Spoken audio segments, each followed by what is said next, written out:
नमस्कार साथियों, आज हम यूपी पीसीएस की प्रारंभिक परीक्षा 2018 में आए हुए इंडियन हिस्ट्री और आर्ट एंड कल्चर के प्रश्नों को सॉल्व करेंगे, जिसमें कि पहला प्रश्न है हमारा, निम्नलिखित युग्मों में कौन सुमेलित नहीं है? ए ध्रुवदास भगत नामावली, बी नाभादास भक्तमाल, सी रसखान रसिक प्रिया या डी उस्मान चित्रावली। तो इसका राइट आंसर हो जाएगा सी, यानी कि जो रसिक प्रिया है ये रसखान की ना होकर के ये केशवदास की है। केशवदास की रचनाएं हैं कौन कौन सी? रसिक प्रिया, कवि प्रिया और रामचंद्रिका। रसखान की बात करें तो इनकी जो रचना है वह है प्रेम वाटिका। प्रेम वाटिका। प्रश्न नंबर है दूसरा, निम्नलिखित में से किन स्थानों से मध्य पाषाण काल में पशुपालन के प्रमाण मिलते हैं? ए औदे, बी बोरी, सी बागौर या डी लखनिया। तो इसका राइट आंसर हो जाएगा सी, यानी कि बागौर, जो कि राजस्थान के भीलवाड़ा जिले में और कोठारी नदी के तट पर स्थित एक आवास स्थल है। वहाँ से मध्य पाषाण काल में पशुपालन के प्रमाण मिलते हैं, राजस्थान बागौर में।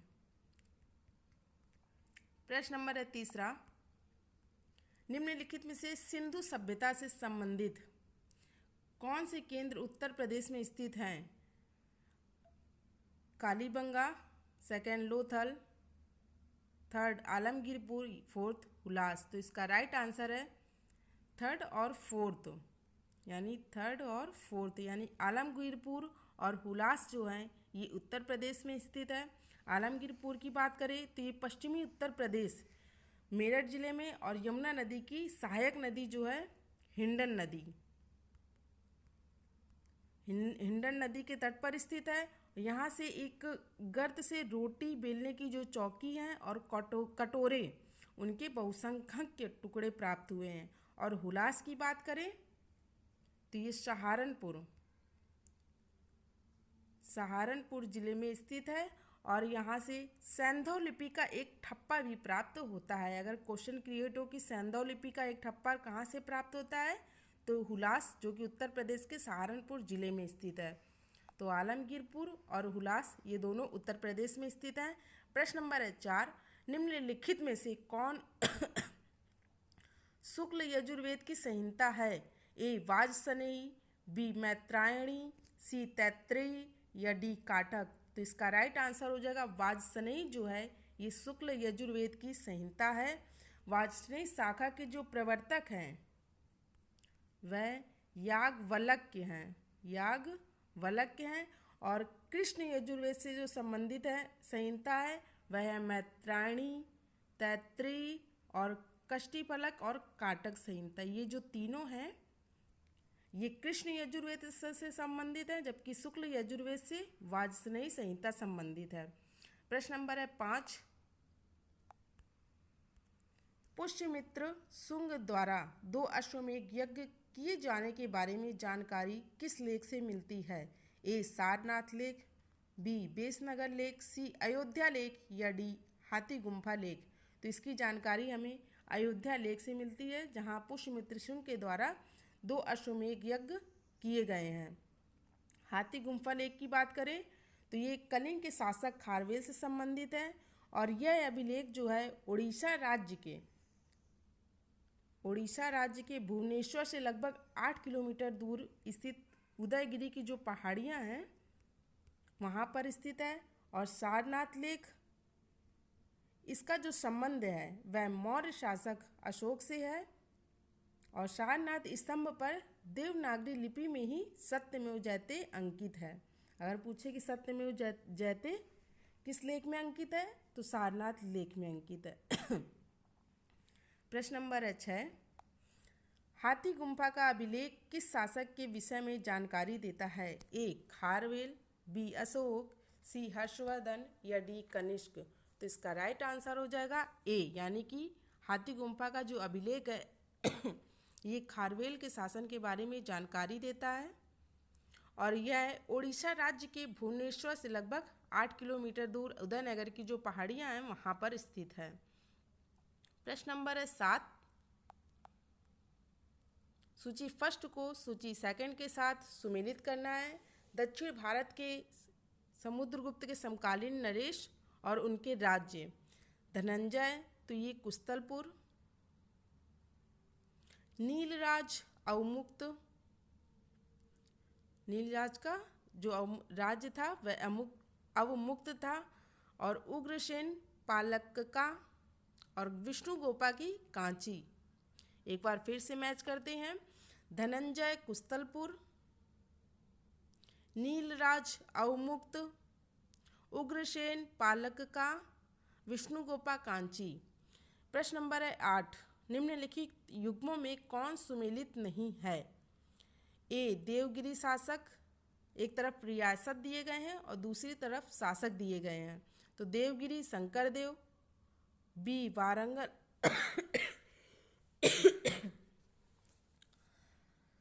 ए देवगिरी और ये शंकरदेव हैं इनके शासक। बी वारंगल रामचंद्र देव, सी होयसल वीर बल्लाल, या डी मधुरा वीर पांड्या। तो इसका राइट आंसर हो जाएगा, कौन सा सुमेलित नहीं है पूछा है, तो B is a right answer. Warangal के जो शासक हैं वह रामचंद्र देव नहीं है। और वारंगल की बात करें तो ये दक्षिण भारत के तेलंगाना राज्य का एक शहर है, और यहाँ पर काकतीय वंश का शासन था। चोल द्वितीय और रुद्र प्रथम जो हैं वह काकतीय साम्राज्य की जो स्थापना की थी वह चोल द्वितीय और रुद्र प्रथम ने की थी। तो इसका राइट आंसर है बी। जबकि रामचंद्र देव की बात करें तो ये देवगिरी के शासक थे, जिन्होंने देवगिरी पर 1271 से लेकर के 1311 ईस्वी के बीच शासन किया था। तो B is a right answer, Ramchandra Dev Devagiri के शासक थे। प्रश्न नंबर है 9, निम्नलिखित मंदिरों को कालानुक्रम में व्यवस्थित कीजिए और नीचे दिए गए कूटों में से सही उत्तर का चयन कीजिए। 1 बृहदेश्वर मंदिर, सेकंड है गंगाईकोंड चोलापुरम मंदिर, थर्ड है महाबलीपुरम का तटीय मंदिर, फोर्थ है सप्त पैगोडा। और कूट दिए गए हैं, तो इसका राइट आंसर है सी है। फोर्थ, थर्ड, फर्स्ट और सेकंड देख लेते हैं। सप्त पैगोडा मंदिर, तो ये नरसिंह वर्मन के प्रथम के शासन काल में, यानी 630 से लेकर के 668 तक इनका जो शासन था काल था, और इन्होंने सप्त पैगोडा मंदिर का निर्माण किया था। तो 630 से 668। फिर आता है थर्ड, यानी कि महाबलीपुरम का तटीय मंदिर। तो इनका जो निर्माण है वह नरसिंह वर्मन द्वितीय ने 700 से 728 ईस्वी के बीच निर्माण करवाया था। 700 से 728 और नरसिंह वर्मन द्वितीय के द्वारा इसका निर्माण करवाया गया था। जबकि सप्त पैगोडा का 630 से 668 और नरसिंह प्रथम के शासनकाल में इसका निर्माण कराया गया था। फिर आते हैं बृहदेश्वर मंदिर।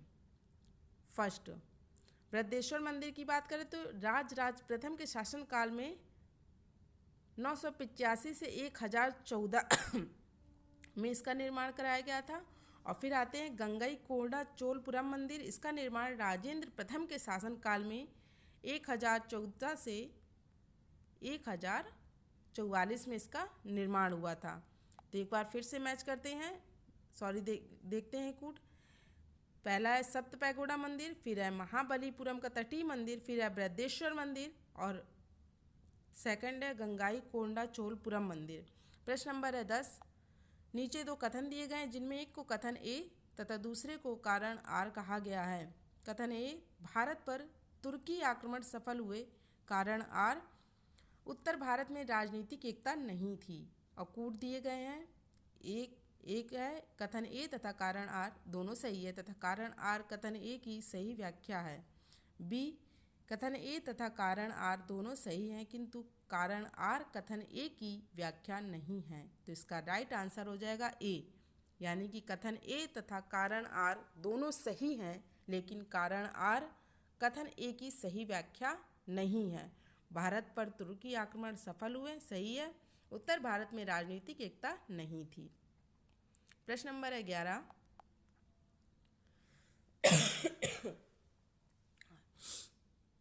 निम्नलिखित युग्मों में से कौन सुमेलित निम्नलिखित युगों में कौन सुमेलित नहीं है? ए अदीना मस्जिद मांडू, बी लाल दरवाज़ा मस्जिद जौनपुर, सी दाखिल दरवाज़ा गौड़, या डी तीन दरवाज़ा अहमदाबाद। तो इसका राइट आंसर हो जाएगा ए, यानी कि अदीना मस्जिद जो है ये पश्चिम बंगाल के मालदा जिले के पंडुआ में स्थित है। और इस मस्जिद का जो निर्माण है इलियासी वंश शाही वंश के जो शासक थे सिकंदर शाह उन्होंने करवाया था। जबकि मांडू की बात करें तो जहाज महल जो है वह मांडू जिले में स्थित है। और दाखिल दरवाज़ा इसका निर्माण बारबक शाह ने गौड़ जो कि पश्चिम बंगाल में स्थित है वहाँ पे करवाया था। और तीन दरवाजे का निर्माण गुजरात के शासक अहमद शाह के द्वारा अहमदाबाद में कराया गया था। तो इसका राइट आंसर हो जाएगा ए, यानी कि अदीना मस्जिद जो है ये मांडू में स्थित नहीं है, यह पश्चिम बंगाल में स्थित है। तो ए इज ए राइट आंसर। प्रश्न नंबर है 12। नीचे दो कथन दिए गए हैं, एक को कथन तथा दूसरे को कारण कहा गया है। कथन ये है, मध्यकाल में संगीत पर संस्कृत में लिखी गई अनेक पुस्तकों का फारसी में अनुवाद किया गया। कारण आरंभिक चिश्ती सूफी संत संगीत सभाओं जिन्हें समा कहा जाता था के शौकीन थे। नीचे दो कूट दिए गए हैं, तो इसका सही आंसर है बी, यानी कि कथन ए तथा कारण आर दोनों सही हैं, किंतु कारण आर कथन ए की सही व्याख्या नहीं है। मध्यकाल में संगीत पर संस्कृत में लिखी गई अनेक पुस्तकों का फारसी में अनुवाद किया गया है, सही है। आरंभिक चिश्ती सूफी संगीत सभाओं जिन्हें समा कहा जाता था के शौकीन थे। तो ए और आर दोनों सही है, लेकिन व्याख्या सही नहीं है। प्रश्न नंबर है 13। मध्यकालीन भारत के ऐतिहासिक स्रोतों में चकला शब्द का प्रयोग हुआ है। ए परगना के समानार्थी था, बी सरकार के समानार्थी था, सी सूबा और परगना के बीच की क्षेत्रीय इकाई था लेकिन सरकार के समानार्थी नहीं था, या डी उपयुक्त में से कोई भी नहीं। तो इसका राइट आंसर हो जाएगा सी, यानी कि सूबा और परगना के बीच की जो क्षेत्रीय इकाई थी उसे चकला कहा जाता था, लेकिन यह सरकार के समानार्थी नहीं थी। प्रश्न नंबर है 14। दिल्ली में पुराना किला के सामने खैरुल मंजिल नामक मस्जिद का निर्माण किसने करवाया था? ए हमीदा बानो बेगम, बी सलीमा सुल्तान, सी जीजी अंगा, या डी महामनगा। तो इसका राइट आंसर हो जाएगा डी, यानी महामनगा, जो कि अकबर की धाई माँ थी। इन्होंने 1561 में दिल्ली में पुराना किला के सामने खैरुल मंजिल नामक मस्जिद का निर्माण करवाया था। प्रश्न नंबर है 15। सुरक्षा के लिए मराठों के राजस्व के दावों को किस नाम से जाना जाता है? ए सरदेशमुखी, बी चौथ, सी अबवाब, या डी जमादानी। तो इसका राइट आंसर हो जाएगा बी, यानी कि सुरक्षा के लिए मराठों के राजस्व के दावों को चौथ के नाम से जाना जाता है। प्रश्न नंबर है 16। निम्नलिखित को कालानुक्रम में व्यवस्थित कीजिए और नीचे दिए गए कूट से सही उत्तर का चयन कीजिए। ए मोहम्मद शाह, बी जहांदर शाह, सी आलमगीर सेकंड, या डी अहमद शाह। इनको क्रम में लगाना है। तो पहले आ जाएंगे जहांदर शाह, जो कि 1712 से 1713,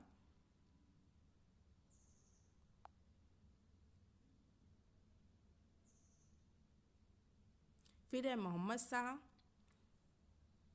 1719 से 1748,